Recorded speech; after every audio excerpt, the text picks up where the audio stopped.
Good morning class. कैसे हैं आप सभी बेटा? एकदम से अच्छे, वेरी गुड बेटा। मैं विवेक शर्मा आप सभी का एक बार फिर से वेलकम करता हूं। बेटा हम जो है केमिस्ट्री क्लास 10th का एक बहुत ही इम्पोर्टेंट डिस्कस करने वाले हैं और उसका नाम है periodic classification of elements. Mainly इसके अंदर हम किसके बारे में पढ़ेंगे? आप कहेंगे सर पीरियोडिक टेबल की प्रॉपर्टी जानेंगे। तो कौन कौन से साइंटिस्ट थे जिसने पीरियोडिक क्लासिफिकेशन ऑफ एलिमेंट्स में अपना योगदान दिया, अपने लॉ दिए, कौन सी उनकी कमी रह गई, किसके द्वारा वो कमी दूर की गई, ये सारी बातें आज हम डिस्कस करेंगे। तो आज हमारे जो चैप्टर का नाम है बेटा वो आपका है, हम कह रहे हैं सर क्या, देखिए उसका नाम है बेटा पीरियोडिक क्लासिफिकेशन ऑफ एलिमेंट्स। यहां से देखो बेटा, ये अपना चैप्टर का नाम, ठीक है बेटा। तो पहले ही हम इसकी बात जो है एक डोबे राइनर, एक साइंटिस्ट का नाम था बेटा, उसी से स्टार्ट करेंगे। डोबे राइनर जो था एक ऐसा केमिस्ट था जो बेटा सबसे पहले पीरियोडिक क्लासिफिकेशन के अंदर उसने अपना योगदान दिया। डोबे राइनर जो था एक तरह से बेटा जर्मन साइंटिस्ट था। डोबे राइनर का ये कहना था कि भाई मैं कुछ एलिमेंट को एक रो में या एक कॉलम में रखूंगा, और बेटा उसने जो एलिमेंटों को रखा या अरेंज किया वो बेटा आपका ट्रायोड लॉ कहलाया। क्या कहलाया? ट्रायोड। ट्रायोड का मतलब है तीन तीन एलिमेंटों का एक ग्रुप बना दिया, एक साथ रखे गए। और फिर उसने क्या देखा? उसने ये देखा कि आपका जो पहला एलिमेंट है वो और आपका जो बेटा थर्ड नंबर का एलिमेंट है वो, अगर इन दोनों के एटॉमिक मास को जोड़कर इनका एवरेज निकाला जाए तो जो बेटा आपकी एवरेज वैल्यू आएगी वो ही एटॉमिक मास होगा उस बीच वाले एलिमेंट का। क्लियर हुई बात? फिर से सुन लीजिए कि बेटा दो एलिमेंट है, दोनों एलिमेंटों का हमने क्या जोड़ दिया? Atomic mass. फिर हमने उसका एवरेज निकाला, जो कुछ वैल्यू निकल के आएगी वो आपका एटॉमिक मास होगा उस मिडिल एलिमेंट का। ये बात कहनी थी डोबे राइनर की। ये बात किसकी थी बेटा? डोबे राइनर की। तो चलिए बेटा स्टार्ट करते हैं आपकी क्लास से।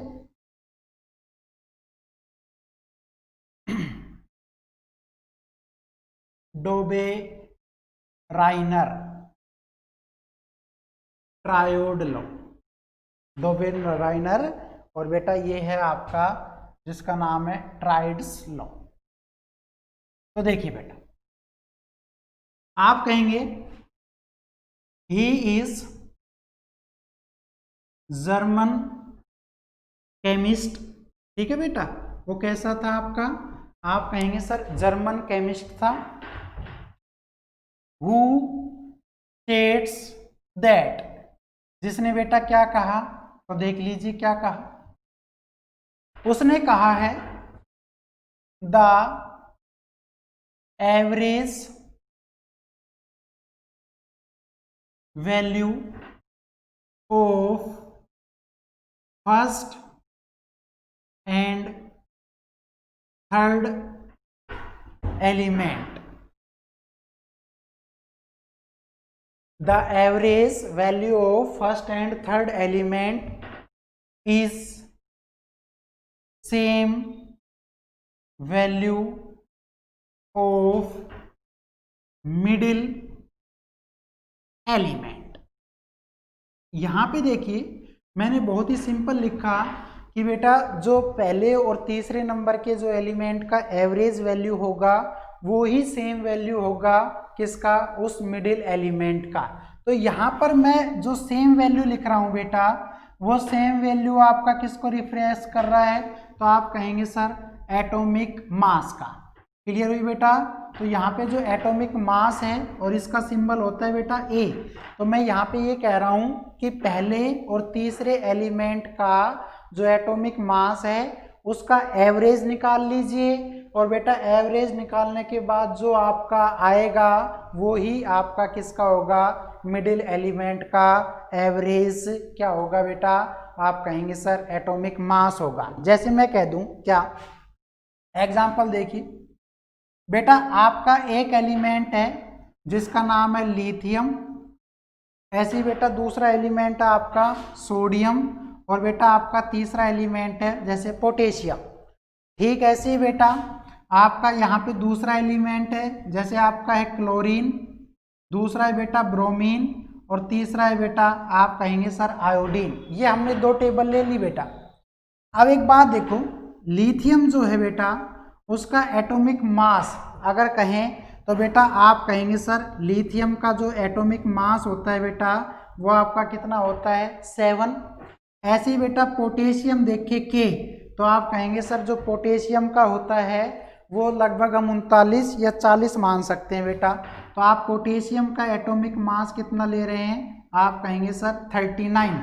तो एक काम करो, दोनों को जोड़ो पहले, 7 प्लस में 39 और इसका एवरेज निकालेंगे तो बेटा 2 से डिवाइड किया तो ये कितना हो गया बेटा 46/2, और जब आपने इसको क्रॉस किया तो कितना आ गया आपका, आप कहेंगे सर 23 आ गया बेटा। कितना आ गया ये आपका 23। तो मैं यहाँ पर ये कह रहा हूँ कि सोडियम का जो एटॉमिक मास होगा बेटा वो आपका कितना होगा, आप कहेंगे सर 23। ऐसे ही बेटा हम क्लोरीन का 35 ले लें, और ऐसे हम आयोडीन का ले लें, उसको भी जोड़ दें, और फिर ब्रोमीन का निकाल लें, तो लगभग आपका जो एवरेज वैल्यू होगी वही एटॉमिक मास होगी उस बीच वाले एलिमेंट की।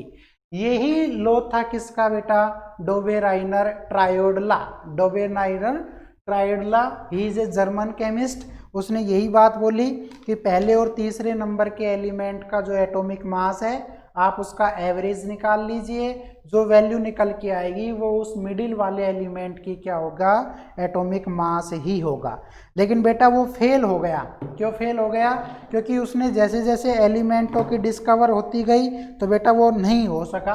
तो हम ये कहेंगे कि इसकी जो लिमिटेशंस है, यहाँ पे देख लीजिए बेटा, जो आपकी लिमिटेशंस है वो क्या है, तो आप कहेंगे ही कुड नॉट आप कहेंगे सर एडजस्ट या arranged all element in his या ऑल एलिमेंट्स अकॉर्डिंग टू, ध्यान से देखो बेटा, अकॉर्डिंग टू आप कहेंगे सर ट्रायोडला।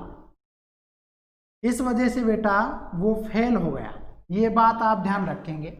यही लिमिटेशंस थी बेटा उसकी कि वो सभी एलिमेंटों को क्या नहीं कर पाया, आपका ठीक इसी तरह से यहाँ पे मतलब अरेंज नहीं कर पाया, डोबेराइनर। क्लियर हुई बेटा। चलिए बढ़ते हैं दूसरे साइंटिस्ट की तरफ। तो देखो बेटा, हमारा जो दूसरा साइंटिस्ट आता है बेटा उसका नाम है न्यूलैंड। क्या नाम है उसका, न्यूलैंड। अब एक बात देखिए बेटा, जो आपका न्यूलैंड था उसने भी अपना एक प्रिंसिपल दिया और उस प्रिंसिपल का नाम था लॉ ऑफ ऑक्टेव्स।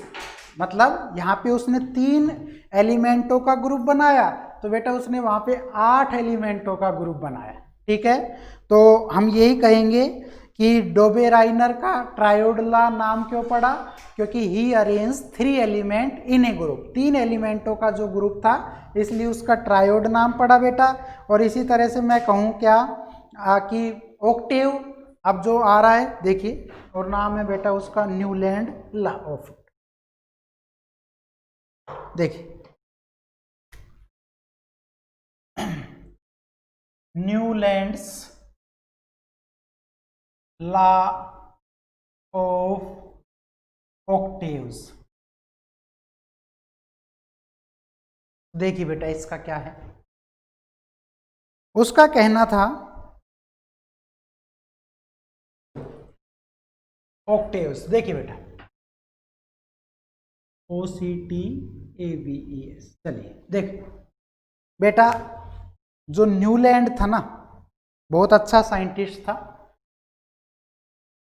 उसका कहना ये था कि जैसे अपनी म्यूजिक टोन होती है बेटा, और म्यूजिक के जो नोट्स होते हैं ना, सा रे गा मा पा धी नी सा, आप तो देखो सा रे गा मा पा धा नी सा, तो बेटा स्टार्टिंग में जो था सा वही आपके 8वें नंबर पर भी आया सा।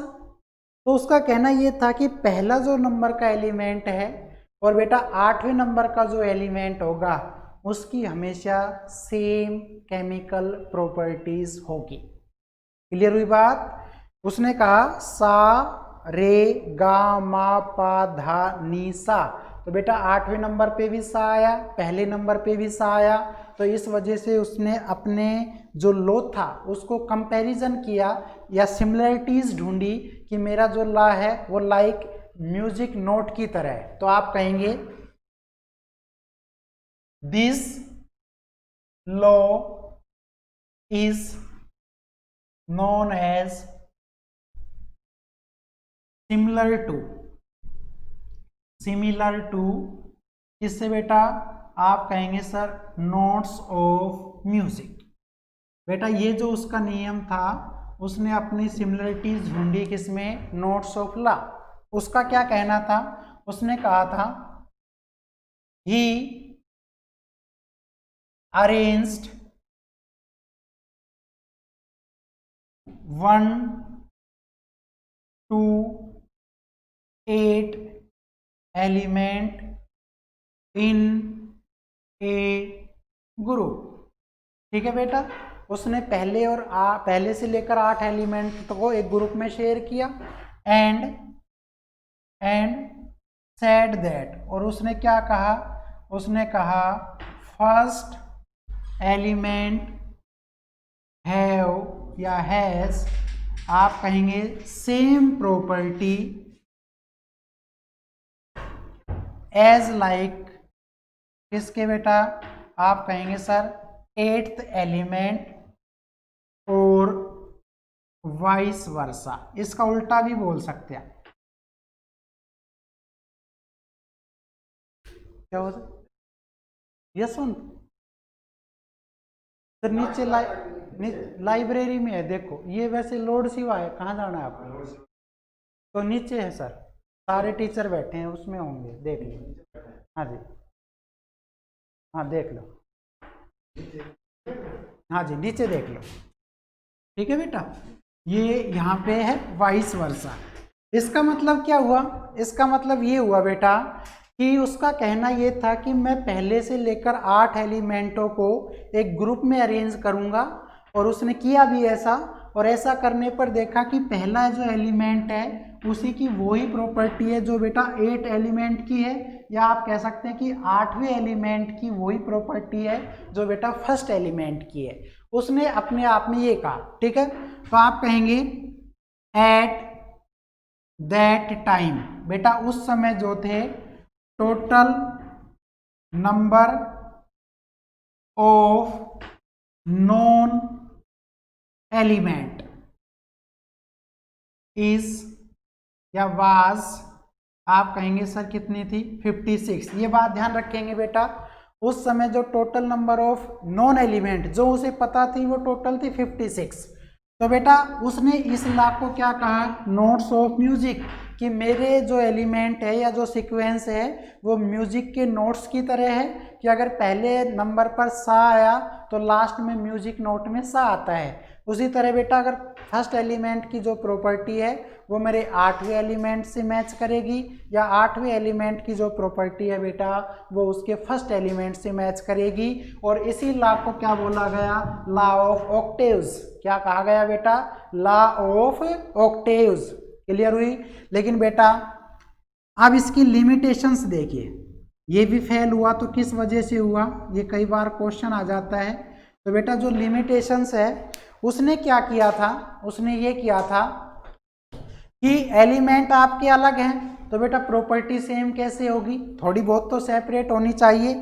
तो बेटा उसका जो नियम था या ये था वो क्यों था? तो देखो आप कहेंगे his rule was valid till, कहां तक वैलिड था बेटा? आप कहेंगे सर कैल्शियम। ध्यान से देखिएगा, उसका ये जो नियम था बेटा वो केवल कैल्शियम तक लागू हुआ। बेटा उसने ऐसा सोचा था कि इस नेचर के अंदर टोटल नंबर ऑफ एलिमेंट 56 हैं, जो बेटा 56 ही रहेंगे। उसने कभी ये नहीं सोचा था इसके बाद भी एलिमेंट खोजे जा चुके हैं। तो बेटा एक तो ये था, आप कहेंगे ही इमेजिन्ड, उसने सोचा in nature total number of elements are कितने बेटा 56। तो इस वजह से ये हो गया था। दूसरी बात बेटा उसने एक बात और देखो, उसने ये जो स्टार्टिंग की थी फर्स्ट से लेकर बेटा 56, तो बेटा उसने अपनी पीरियोडिक टेबल में कितने एलिमेंटों को अरेंज किया था 56। तो बेटा 1 नंबर पर जो एलिमेंट था, ध्यान रखेंगे 1 नंबर पर तो आपका क्या था बेटा, आप कहेंगे सर हाइड्रोजन, जो कि सबसे हल्का था बेटा। और 56 नंबर पर जो एलिमेंट उसने रखा तो बेटा उसका नाम था थोरियम। क्या नाम था बेटा, थोरियम। तो थोरियम का सिंबल हो गया TH और बेटा हाइड्रोजन का हो गया H। तो ध्यान रखिएगा उसने जो सीक्वेंस बनाई थी लॉ ऑफ ऑक्टेव्स के अंदर, पहले नंबर पर एलिमेंट रखा था हाइड्रोजन, 56 पर रखा था बेटा थोरियम। तो पहले पे हाइड्रोजन, लास्ट में थोरियम।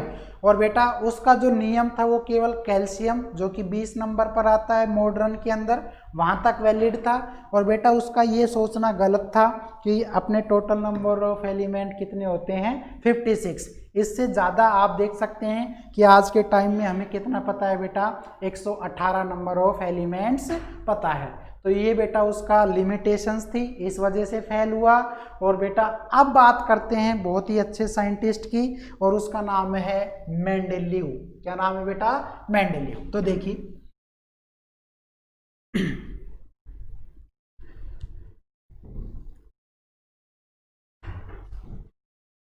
एक साइंटिस्ट बेटा बहुत अच्छा आता है और उसका नाम है मेंडेलीव। मेंडेलीव आप लोगों की तरह ही जीनियस था, ठीक है ना, हाँ मेरी तरह नहीं आपकी तरह। तो देखिए बेटिया मेंडेलीव ने क्या कहा,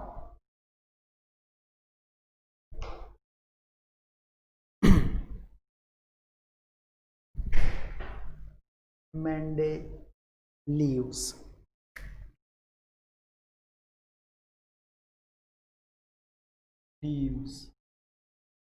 मेंडेलीव पीरियोडिक टेबल। ये आप देखिए बेटा, स्टार्ट करते हैं इसकी। आप कहेंगे ये कैसा था बेटा, आप कहेंगे रशियन साइंटिस्ट था। ये बात आप ध्यान रखेंगे, साइंटिस्ट था, या आप इसको केमिस्ट भी बोल सकते हैं, ठीक है। मेंडेलीव का ये कहना था बेटा कि 1869 जब महात्मा गांधी जी का जन्म हुआ था उस समय की बात है। तो आप कहेंगे क्या, देखो इन 1869 he made firstly periodic table. बेटा उसी ने सबसे पहले क्या बनाई थी, पीरियोडिक टेबल बनाई थी। तो कल को आपको यही क्वेश्चन पूछ ले, who was the father of periodic table, तो आपका नाम आएगा मेंडेलीव इन 1869 के अंदर। दूसरा बेटा क्या, ही ड्रा, उसने खींची क्या, some horizontal line and vertical line. ठीक है बेटा, हॉरिजेंटल तो ऐसे बेटा ये, ठीक है ऐसे खींची, और वर्टिकल बेटा ऐसे ऐसे, ठीक। तो हॉरिजेंटल जो लाइनें थी बेटा ये, इनको तो उसने नाम दिया क्या, आप कहेंगे सर नेम्ड एज पीरियड्स। इन्हीं को उसने क्या कहा बेटा, पीरियड्स का। ध्यान से देखिएगा, पीरियड्स। और बेटा ये जो वर्टिकल लाइनें थी इसको नाम दिया था, आप कहेंगे सर नेम्ड एज, तो नाम था बेटा उसका, आप कहेंगे सर ग्रुप्स। ये क्लियर कर लो बेटा लाइन पहले। बेटा उसने अपने पीरियोडिक टेबल में 1869 में कुछ तो ऐसे लाइनें खींची हॉरिजेंटल और बेटा कुछ वर्टिकल। तो जैसे मैं ये कहूँ कि ये हॉरिजेंटल है बेटा और ये आपकी क्या है वर्टिकल, तो बेटा इन वर्टिकल लाइनों को तो क्या नाम दिया उसने, आप कहेंगे सर वर्टिकल लाइनों को तो नाम दिया ग्रुप, और बेटा इन हॉरिजेंटल लाइनों को क्या नाम दिया, तो आप कहेंगे सर हॉरिजेंटल को उसने क्या कहा था, तो आप कह सकते हैं सर पीरियड्स कहा था। तो हॉरिजेंटल लाइनें पीरियड्स के नाम से जानी गई, बेटा वर्टिकल लाइनें जो थी वो ग्रुप्स के नाम पे जानी गई।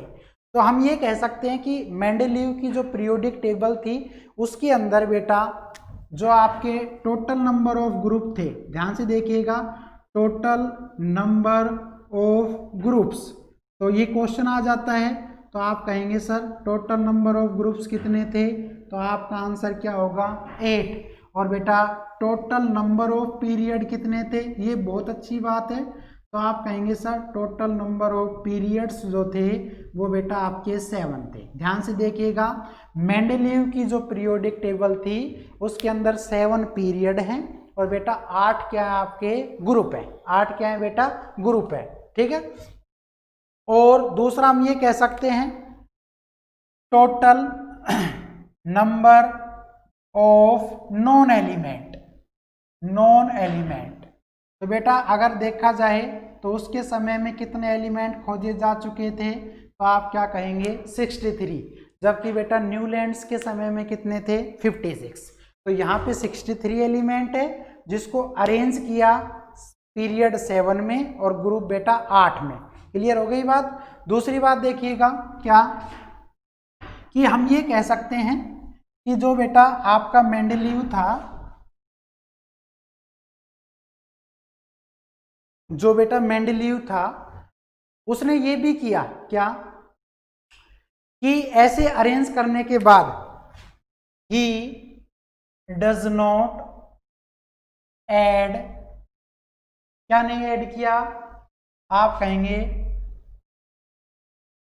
इनर्ट गैस और noble gas in his periodic table, because क्यों नहीं किया बेटा, दे वर नोट डिस्कवर्ड। बेटा उस समय भी हमारी जो नोबल गैसें थी वो डिस्कवर्ड नहीं हुई थी, इस वजह से उसने अपने पीरियोडिक टेबल के अंदर उन एलिमेंटों को ऐड ही नहीं किया।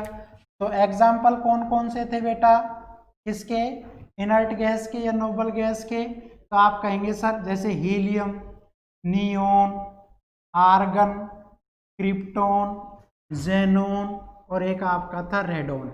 ये बेटा जो आपके एलिमेंट थे ये 1869 के अंदर भी डिस्कवर नहीं हुए थे, इसलिए उन्होंने इन एलिमेंटों को अपनी पीरियोडिक टेबल में क्या नहीं किया, अरेंज नहीं किया।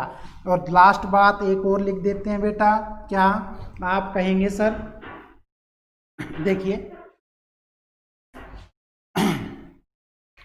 बेटा लास्ट बात ये है, he arranged all elements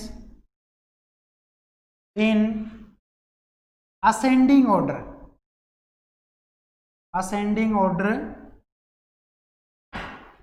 on behalf या बेसिस ऑफ किसके बेस पर किया बेटा, तो जाहिर सी बात है क्या, देयर एटॉमिक नंबर। बेटा उसने इस तरह से एलिमेंट अरेंज किए कि जो पहले जिसका एटॉमिक मास ज्यादा होगा, सॉरी नंबर नहीं बेटा, सॉरी एटॉमिक मास, और एटॉमिक मास का सिंबल होता है ए। तो बेटा जिसका एटॉमिक मास क्या होगा, ज्यादा होगा, उसको उसने पहले रख दिया, जिसका एटॉमिक मास कम है उसको बेटा उसने बाद में रख दिया।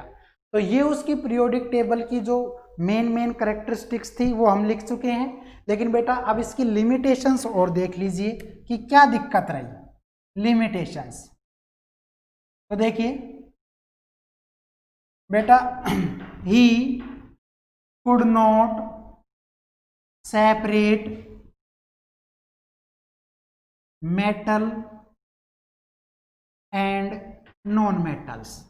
ये बात ध्यान रखेंगे बेटा, वो मेटल और नॉन मेटल को सेपरेट नहीं कर सका। उसके सामने जैसे जैसे एलिमेंट आए, यानी कि जिनका एटॉमिक मास ज़्यादा था उसको पहले रख दिया, जिसका कम था बेटा उसको बाद में रख दिया। अब वो मेटल हो या नॉन मेटल वो इन चीज़ों को नहीं बता पाया।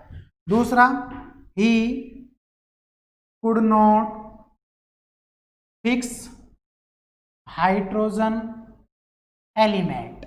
बेटा दूसरी बात ये कि वो हाइड्रोजन एलिमेंट को भी एक फिक्स पोजीशन पर नहीं रख पाया। मतलब न्यूलैंड के समय में भी वो पहले नंबर पर था और बेटा इसके समय में भी वो पहली पोजीशन पर था, तो उसमें कोई चेंज नहीं हुआ। तो इसका मतलब हाइड्रोजन की कोई फिक्स पोजीशन नहीं थी। तीसरा बेटा, ही प्लेस्ड सेम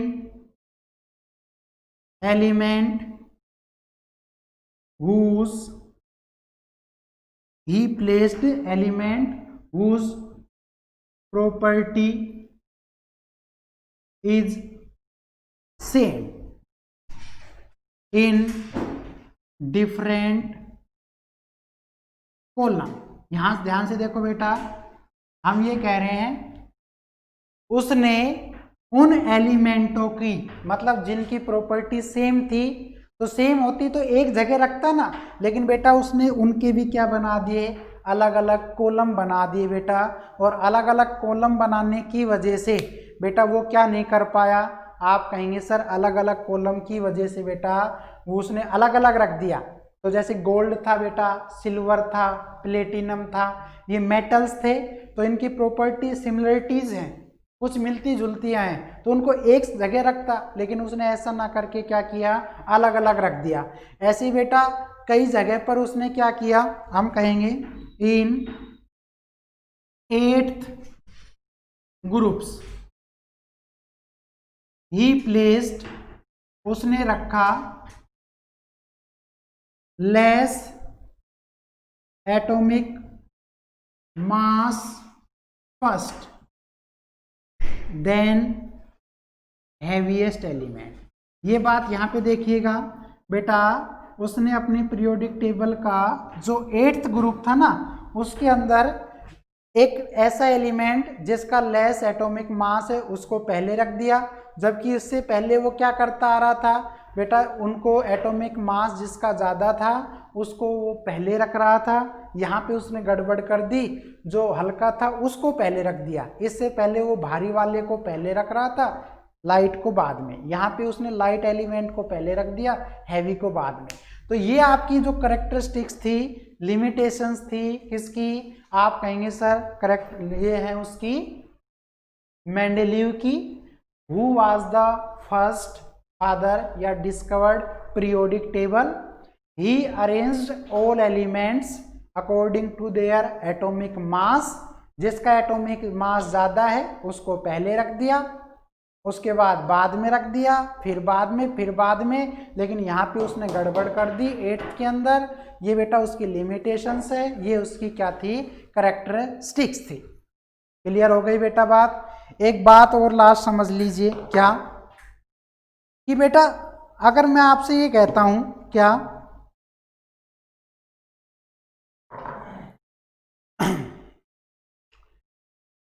असेंडिंग ऑर्डर का मतलब है बढ़ते हुए क्रम में, तो पहले बेटा कम में रखा, फिर उससे ज्यादा, फिर उससे ज्यादा, फिर उससे ज्यादा, फिर उससे ज्यादा। ये तो एक असेंडिंग सीक्वेंस है। लेकिन ग्रुप 8 में उसने क्या किया, ज्यादा वाले को पहले रख दिया, कम वाले को बाद में। ठीक है, अब इस बात को सही कर लेना, पहले गलत बोल गए थे हम, क्या कि बेटा असेंडिंग का मतलब होता है एक इंक्रीजिंग ऑर्डर। तो इंक्रीजिंग ऑर्डर का मतलब है पहले कम, फिर उससे ज्यादा, फिर उससे ज्यादा, फिर उससे ज्यादा। ये एक सीक्वेंस बन गई असेंडिंग ऑर्डर की। लेकिन ग्रुप 8 के अंदर उसने क्या किया कि बेटा ऐसा एलिमेंट ले लिया जिसका ज़्यादा था उसको पहले रख दिया और कम वाले को उसने बाद में रख दिया। ये बात आप ध्यान रखेंगे। तो यहाँ पे मैं कह दूँ ज़्यादा वाले को क्या किया, ज़्यादा वाले, तो यहाँ पे थोड़ा सा चेंज कर देते हैं, जहाँ पे लेस लिखा है वहाँ पे क्या कर देते हैं, ही प्लेस्ड हैवीएस्ट, यहाँ पे देखो heaviest atomic mass first then light element.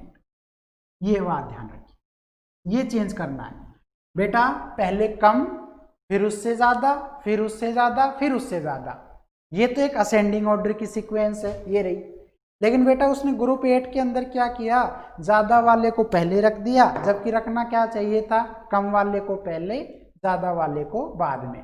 तो ये उसकी क्या थी, लिमिटेशंस थी। तो याद रखिएगा, ये आपका बेटा फर्स्ट पार्ट है, ठीक है। ओके, मिलते हैं नेक्स्ट वीडियो में, तब तक के लिए बेटा thank you and bye bye, best of luck. मिलते हैं अगले वीडियो में, फिर इससे आगे की कहानी देखेंगे। चलिए बेटा बाय।